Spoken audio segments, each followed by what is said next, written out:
Shalom, Bapak Ibu, Saudara-saudari dalam Kristus Yesus.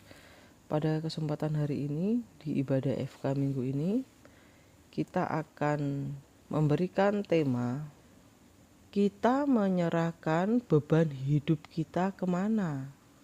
Jadi pada saat kita mengalami masalah, stres, depresi, kita harus menyerahkan beban hidup kita kemana gitu ya. Baik, pada kesempatan hari ini kita akan bersama-sama belajar kebenaran firman Tuhan di Matius pasal yang ke-11 ayat 28 sampai 30.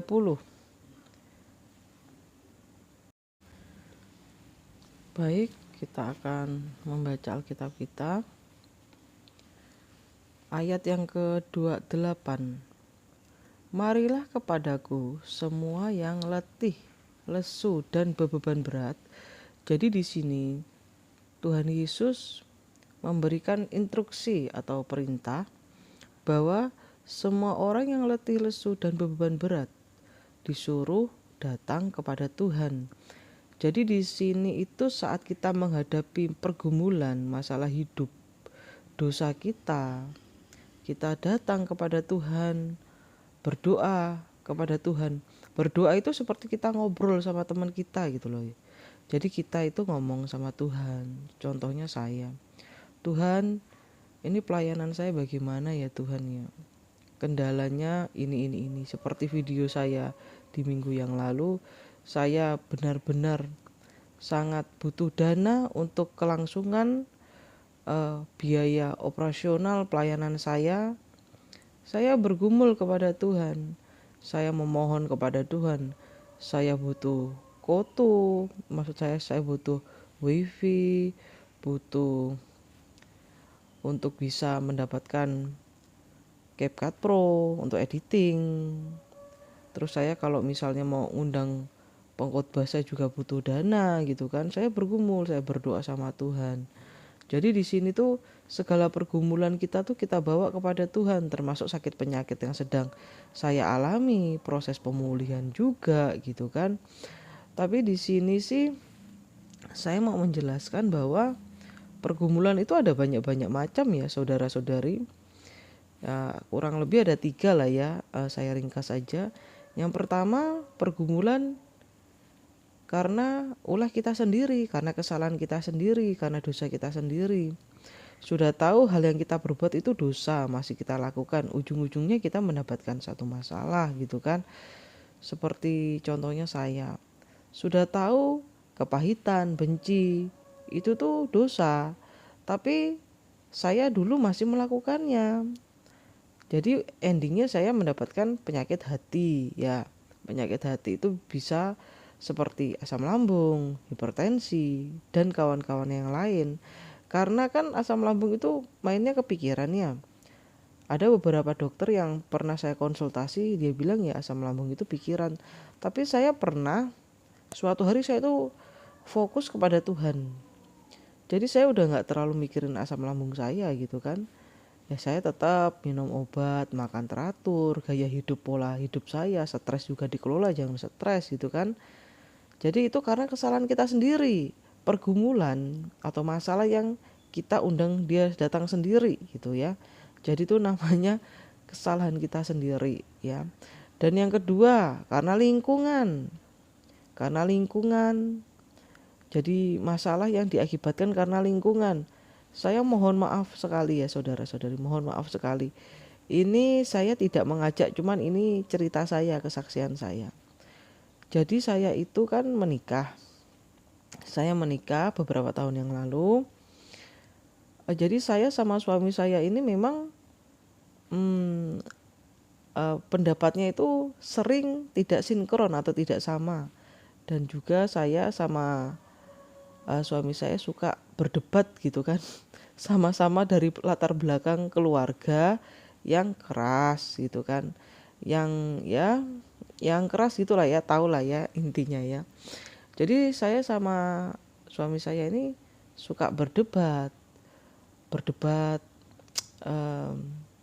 ya kadang pendapatnya itu juga engkel-engkelan gitu bahasa Jawanya ya, ngeyel gitu kan, ngeyel-ngeyelan, memegang teguh pendirian masing-masing. Tapi waktu awal nikah itu lebih parah saudara-saudari daripada yang sekarang. Saya benar-benar hidup saya ini ya waktu awal-awal nikah itu, apa yang Anda lakukan ke saya bisa seperti yang Anda lakukan ke saya gitu. Ibaratnya seperti cermin gitu kan. Jadi di sini memang sikap saya ini dikarenakan lingkungan. Tapi ingat saudara-saudari, ujung daripada perdebatan atau perselisihan itu sakit penyakit. Kita sakit sendiri kena asam lambung, kita sakit sendiri kena hipertensi gitu kan, dan kawan-kawan sakit-sakit yang lain. Jadi penyakit yang pertama itu, maksudnya permasalahan atau pergumulan yang pertama itu, atau beban hidup yang pertama yang saya alami itu dikarenakan saya kepahitan sendiri, saya sakit sendiri. Dan yang kedua, saya dikarenakan lingkungan, keadaan gitu kan. Saya sempat ngomong sama Tuhan, ini mohon maaf sekali tidak untuk dicontoh. Saya pada saat itu ya, sekarang sih saya sudah bisa menjalani dan menerima, ibaratnya legowo gitu kan. Ya, saya bilang ke Tuhan, kalau saya nggak nikah, ini nggak akan terjadi Tuhan. Kalau saya nggak nikah, saya nggak mungkin dapat penyakit, saya nggak mungkin dapat pergumulan seperti ini, saya tidak mungkin mendapat beban hidup seperti ini, dan lain sebagainya. Dan ingat saudara-saudari, di garis bawahi, bersungut-sungut itu sama saja menyangkal Tuhan sebenarnya ya.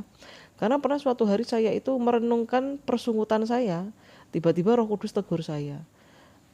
Saya mendapatkan hikmat bahwa jika kita bersungut-sungut, kita sama saja menyangkal Tuhan. Kenapa seperti itu? Karena di Alkitab dikatakan, bersukacitalah, senantiasa tetaplah berdoa. Lah saya kok bersungut-sungut seperti itu kan?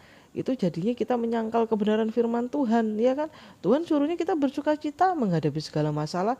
Bersukacita ini bisa bersyukur, bisa berserah, bisa dijalanin aja tanpa persungut-sungutan, tanda kutip ya.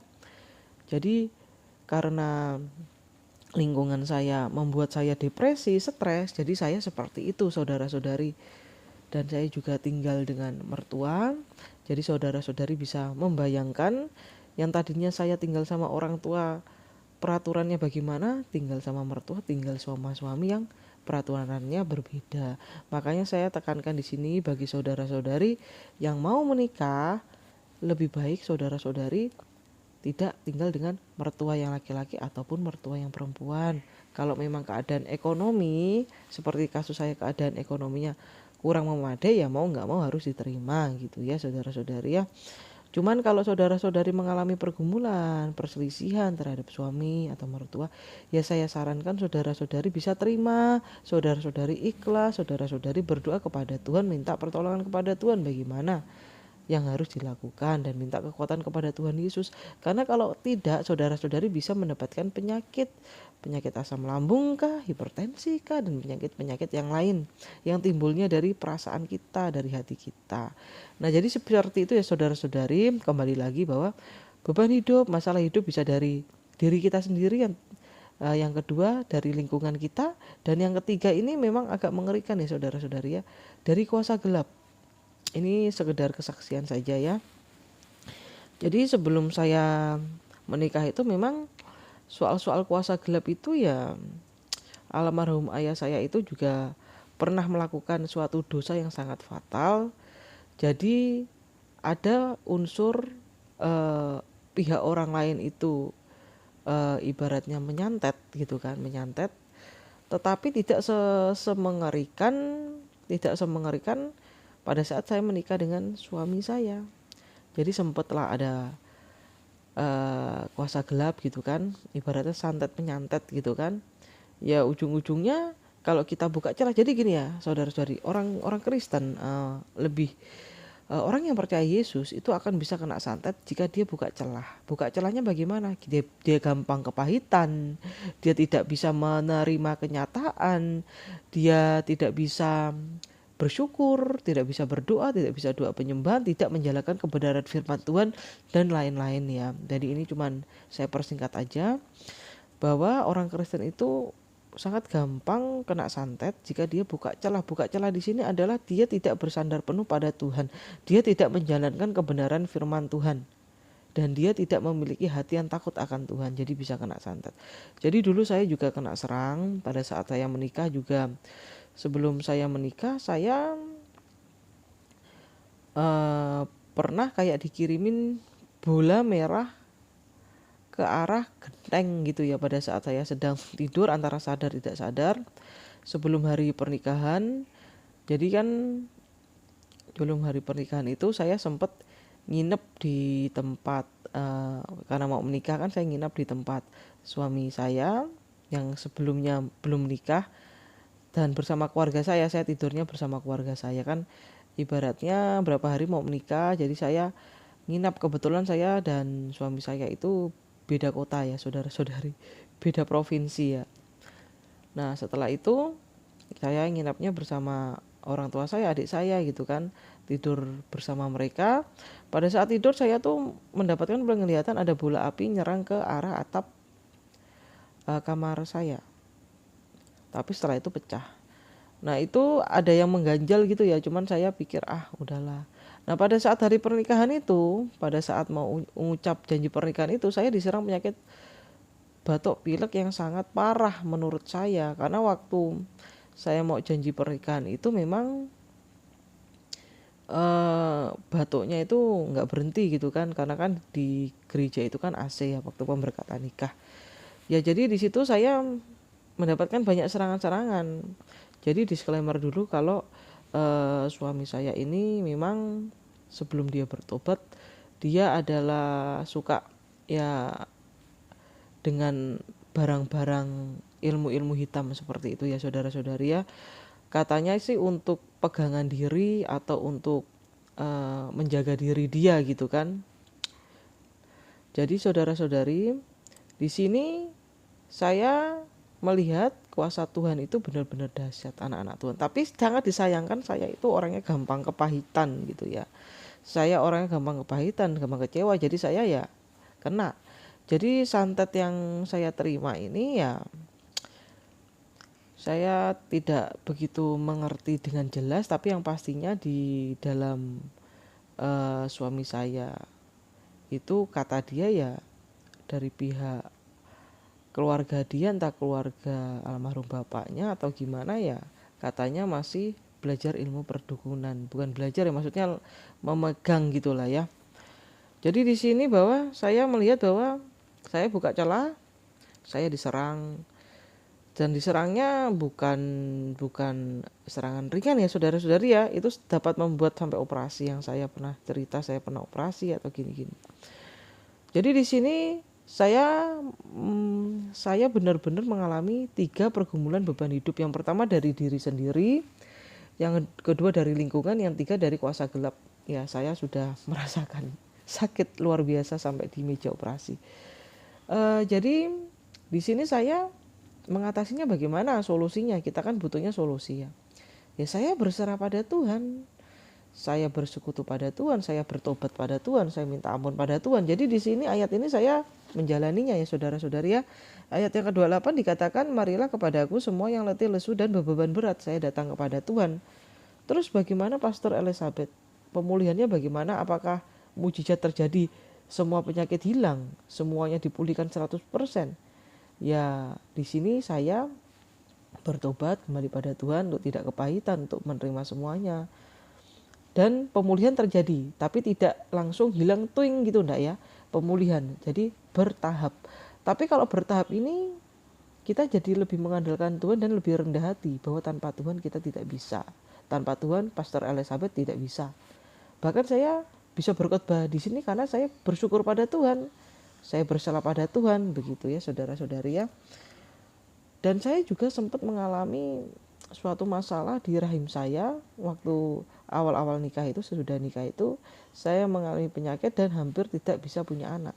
Tapi karena saya doa puasa, saya bergumul, saya berserah pada Tuhan, puji nama Tuhan, saya bisa memiliki anak. Baik, di sini kita akan lanjut ayat selanjutnya. aku akan memberi kelegaan kepadamu. Di sini bukan hanya sekedar kelegaan ya, tetapi di sini juga memberikan jalan keluar, kekuatan, jalan keluar ya. Jadi Tuhan Yesus, kita ada masalah, kita datang kepada Tuhan Yesus, Dia memberikan kita kelegaan. Yang saya rasakan kelegaan di sini adalah saya bisa menjalani hari-hari saya bisa ikhlas, saya bisa bersyukur, saya bisa lebih percaya pada Tuhan Yesus gitu ya saudara-saudari. Baik, ayat selanjutnya ayat 29. Pikulah kuk yang kupasang dan belajarlah daripadaku. Jadi segala bebanku kuserahkan kepada Tuhan Yesus. Pikulah kuk yang kupasang dan belajarlah padaku. Jadi saya belajar Alkitab, baik belajar kebenaran firman Tuhan, saya mendalami firman Tuhan ya, saya masih dalam proses pendalaman ya, belum dalam-dalam banget lah, saya sama-sama juga belajar lah ya. Karena saya belajar setiap hari untuk kebenaran firman Tuhan. Baik, ayat selanjutnya. Di sini dikatakan, pikulah kuk yang kupasang dan belajarlah padaku, karena aku lemah lembut dan rendah hati. Nah, di sini dikatakan bahwa Tuhan Yesus itu lemah lembut dan rendah hati. Lemah lembut itu menerima, mudah dibentuk, seperti tanah liat yang mudah dibentuk ya, mau dibentuk bikin apa bisa, piring, bikin mangkok gitu kan. Nah, tanah liatnya misalnya seperti itu. Jadi di sini Tuhan itu berkata bahwa karena aku lemah lembut dan rendah hati. Nah, lemah lembut ya terima aja, diproses Tuhan ya terima aja, nggak usah kepahitan. Nanti kalau kepahitan ujung-ujungnya siapa yang rugi? Ya kita sendiri yang rugi. Seperti kesaksian tadi yang saya bilang, kepahitan sakit sendiri, kena asam lambung, kena hipertensi dan penyakit-penyakit lainnya seperti itu ya. Lalu dikatakan di sini rendah hati. Rendah hati itu tidak sombong. Tidak dikit-dikit gue lo enggak seperti itu. Rendah hati itu adalah orang yang tidak sombong. Jadi rendah hati itu kita tuh ya ibaratnya tuh kalau orang misalnya ngomong-ngomong gini ya kita menghormati dia, kita tidak meninggikan diri kita. Rendah hati itu menerima masukan. Oh iya, oh saya kurangnya ini, ya udah nanti saya perbaiki ya saya perbaiki, misalnya seperti itu. Menerima masukan, orang bercerita menghormati, rendah hati juga menghormati ya. Kadang orang yang sombong itu suka memotong-motong pembicaraan orang. Ya saya sih disclaimer, nggak semua orang seperti itu, tapi rata-rata yang saya temui orang yang sombong itu, misalnya kita ngomong A nih, dia bisa ngomong ke Z gitu kan. Jadi orang yang rendah hati itu menghormati sesamanya. Dia merasakan apa yang mereka rasakan. Contohnya, saya pernah lo sakit ini. Walaupun kita tidak pernah mengalami sakit yang dia alami ya, kita menghormati. Oh sakitnya seperti itu ya, ya udah gini. Jangan kita terlalu terlalu iman yang membabi buta gitu ya. Oh dalam nama Yesus pasti kamu sembuh, dalam nama Yesus sembuh. Nggak seperti itu juga kali kan ya. Jadi jikalau dia sakit ya kita menghargai dia gitu. Oh sakitnya seperti itu ya, oh baiklah, boleh nggak saya doain kamu? Oh boleh nggak saya support dengan doa? Jadi tuh nadanya tuh ya rendah hati juga gitu. Jadi jangan mentang-mentang dia sakit kita hakimi dia seolah-olah kita yang paling benar, itu namanya sombong. Kan banyak nih orang-orang yang mentang-mentang imannya lebih tinggi dari kita gitu kan. Kita sakit kita divonis, ini karena dosamu gini. Ya kalau karena memang dosanya dia ya kamu gak usah ngomong, kamu gak usah hakim menghakimkan urusan Tuhan Yesus, bukan urusan kamu. Kita sesama manusia kan harus saling mengasihi, ada hukum kasih kan. Kasihilah sesamamu manusia seperti dirimu sendiri kan, seperti itu. Jadi kalau saudara kita sakit mengalami masalah, ya kita support dengan doa. Kalau kita tidak bisa bantu dana atau kita ada dana ya kita kasih ke dia. Jangan kita mengutangi, maksudnya jangan kita memberikan hutang kepada dia, udah dia susah dikasih hutang. Kalau kita ada lebih ya kita bantu dengan kasih berapa puluh ribu kah, berapa ratus ribu kah. Kalau nggak bisa kasih ya didoain aja, nggak usah dihakimin gitu kan. Jadi rendah hati itu kita merasakan saudara kita yang sakit juga gitu kan. Kita memposisikan diri kita seperti itu dan kita menghormati ya. Karena rendah hati itu identik dengan menghormati juga gitu kan. Jadi nggak sok-sokan menghakimi seperti itu ya. Baik, ayat selanjutnya. Dan jiwamu akan mendapat ketenangan. Memang jujur saya rasakan sih, pada saat saya berserah penuh pada Tuhan Yesus, saya mendapatkan ketenangan sih memang sih. Saya lebih tenang, lebih ikhlas, lebih bisa menerima semuanya. Ibaratnya tuh saya tuh benar-benar ya udahlah, legowo lah. Jadi saya benar-benar bisa menerima semuanya gitu ya. Lebih tenang, dan yang pastinya Tuhan memberikan kita kekuatan seperti itu. Baik, ayat selanjutnya, ayat yang ke-30. Sebab kuk yang kupasang itu enak dan bebanku pun ringan. Jadi kalau mengalami suatu masalah, pergumulan, kita serahkan semua kepada Tuhan Yesus. Jadi di ayat yang ke-30 baru kita dapat sesuatu dari itu, yaitu sebab kuk yang kupasang itu enak dan bebanku pun ringan. Jadi kunya di sini Tuhan Yesus ya. Jadi Tuhan yang menanggung segala masalah kita, beban kita. Jadi kalau kita sudah menyerahkan semua kepada Tuhan Yesus, kita udah ikhlas. Oh, udah aku serahin. Aku butuh ini aku doain gitu kan. Aku mengalami masalah ini, aku serahin pada Tuhan Yesus. Biar Tuhan Yesus memberikan jalan keluar. Tuhan akan memberikan kita jalan keluar melalui hikmat atau Roh Kudus yang Tuhan taruh ke dalam hati kita, atau melalui sesama kita, atau melalui alam juga ya saudara-saudari. Contohnya kita mau keluar, tiba-tiba kalau kita keluar terjadinya hal-hal yang mengerikan misalnya, tapi dikasihnya hujan, dikasihnya tidak bisa keluar, itu jadinya kita akan mendapat pertolongan. Atau melalui orang juga bisa ya. Jadi di sini melalui orang maksudnya bagaimana Pastor Elizabeth? Jadi misalnya kita ini Tuhan tidak izinkan kita misalnya keluar, atau Tuhan izinkan kita mendapati suatu masalah melalui orang itu, misalnya orang itu kayak halang-halangi kita untuk keluar gitu kan. Oh, rupanya itu kalau keluar itu bisa dapat masalah atau musibah. Ini contohnya ya, kesaksian saya ya. Beberapa minggu yang lalu saya sempat ke GOR. GOR itu ya lapangan gitu ya, GOR ya. Jadi di situ itu parkiran itu penuh, di parkiran yang pertama itu penuh. Jadi kita itu mencari parkiran muter-muter gitu kan. Nggak taunya Tuhan kasih kita parkiran itu yang terbaik. Nah, ini salah satu contohnya bahwa parkiran itu udahlah lebih dekat dari gornya, terus tidak terlalu panas. Karena kendaraan kita kalau terlalu panas lumayan juga ya didudukin ya.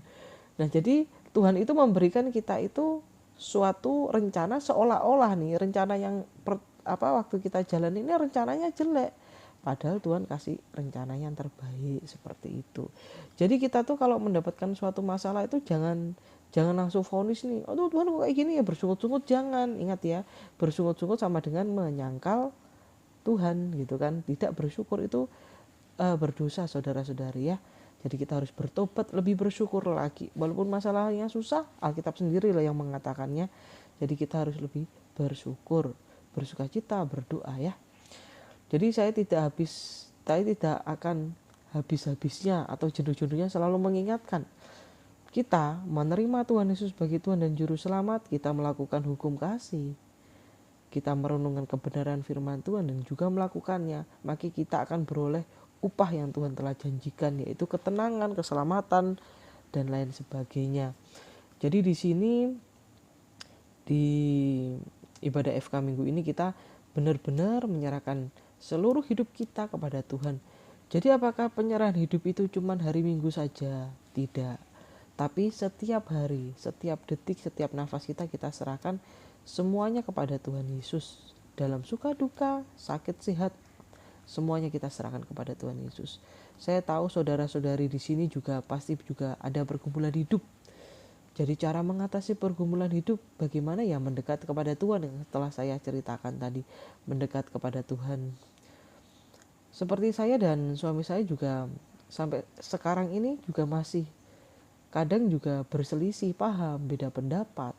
Ya saya terima aja apa adanya dia, seperti itu kan. Saya terima aja. Kalau misalnya beda pendapatnya parah ya saya berdoa, bergumul, berpuasa. Ya saya akan minta Tuhan carikan solusinya bagaimana, seperti itu kan. Jadi jangan saudara-saudari kira bahwa saya sudah menikah, hidup bahagia. Tidak seperti itu saudara-saudari ya. Saya menikah dan di dalam pernikahan itu lebih berat daripada sebelum menikah. Jadi sekarang kan banyak gembar-gembornya kan film-film yang perselingkuhan lah, perselisihan lah, perdebatan lah. Itu memang film-film itu memang mempromosikan bahwa pernikahan itu mengerikan. Sedangkan pernikahan di dalam firman Tuhan itu tidak mengerikan. Pernikahan itu jikalau menikah dengan orang yang kata orang yang salah, itu kita harus bergumul sampai mati, bergumul sampai mati untuk dia bisa berubah. Jadi bukan kita menyeting sifat dia yang tadinya tabiatnya seperti ini, kita setting keinginan kita seperti ini. Tidak, saudara-saudari. Berubah di sini yang saya maksudkan adalah sesuai kebenaran firman Tuhan. Misalnya nih, suami saya seperti ini, saya pengen dia berubahnya seperti yang saya ingin. Tidak seperti itu, saudara-saudari. Kita bergumul untuk suami, istri, atau anak, atau orang tua, itu tidak seperti yang kita inginkan, tetapi sesuai kebenaran firman Tuhan. Seperti kebenaran firman Tuhan, ya. Misalnya saudara-saudari memiliki pasangan yang tinggi hati, egois, sombong misalnya. Sesuai kebenaran firman Tuhan enggak? Kalau harus rendah hati, oh sesuai kebenaran firman Tuhan, ya udah saya bergumulin dia biar dia rendah hati. Jadi suatu perkumpulan atau pernikahan atau hubungan ayah ibu, ya persaudaraan keluarga itu jikalau ada sifat yang tidak sesuai kebenaran firman Tuhan, saudara-saudari bisa bergumulkan, doa puasakan, didoain. Jadi ingat ya saudara-saudari, kita hidup bukan sesuai keinginan kita. Maksudnya aku tuh pengen seperti tidak. Kita hidup sesuai keinginan Tuhan. Jadi di khotbah saya tidak ada saya menekankan keinginan kita tidak sesuai dengan keinginan Tuhan. Misalnya anggota keluarga kita ada yang sombong, kita doain, kita gumulkan biar dia rendah hati, pergumulan dia gitu kan, kita gumulkan dia. Misalnya saudara-saudari kita ada yang sakit, ya kita doain. Sembuh gak sembuh urusan Tuhan, ya kan, sembuh gak sembuh urusan Tuhan, yang penting kita doain. Kita doain juga jangan sok-sokan gitu kan, sok-sokan.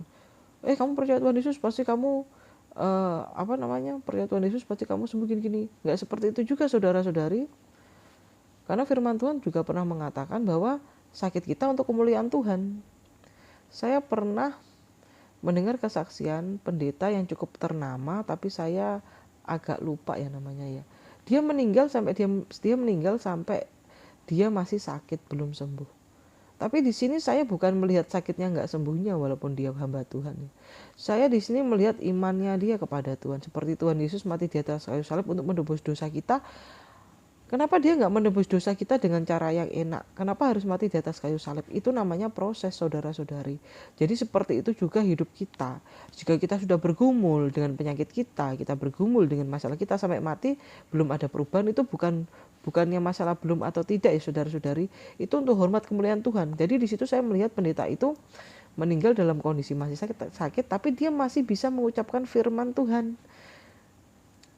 Ibaratnya tuh apa ya, iman dia tuh iman yang memang bukan iman yang kaleng-kaleng, bukan iman yang abal-abal, bukan iman yang ibaratnya tuh iman yang lembek, tapi iman yang kuat, iman yang memang seperti yang dikatakan di janji pernikahan, dalam suka duka, dalam sakit sehat.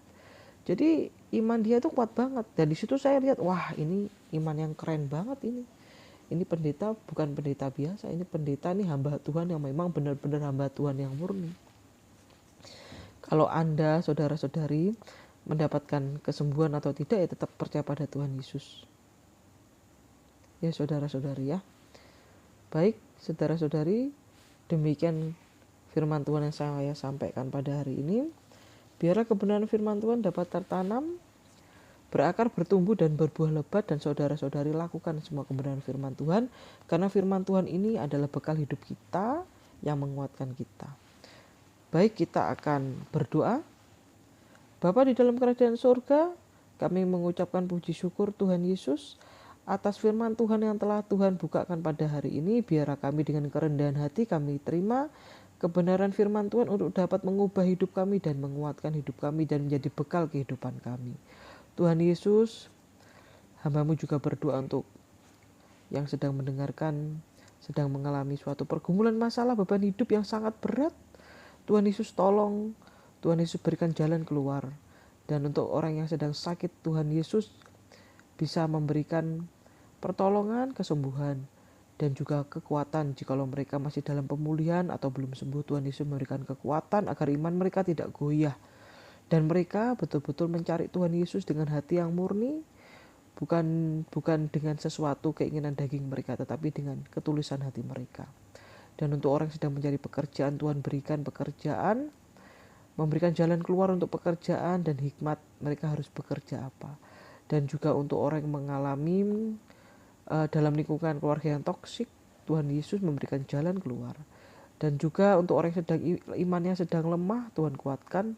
Untuk orang yang sedang jatuh dalam dosa, Tuhan pulihkan dan Tuhan jamah mereka untuk bertobat dan mereka punya kerinduan kepada Tuhan untuk bertobat. Terima kasih Tuhan Yesus, terima kasih. Baik saudara-saudari, kita terima berkat dari Tuhan Yesus. Kasih karunia Allah, damai sejahtera menyertai kita sekalian yang betul-betul mengasihi Tuhan Yesus dengan hati yang tulus dan ikhlas. Di dalam nama Tuhan Yesus Kristus kami berdoa dan mengucap syukur. Haleluya, puji Tuhan, amin. Terima kasih saudara-saudari. Tuhan Yesus memberkati kita semua.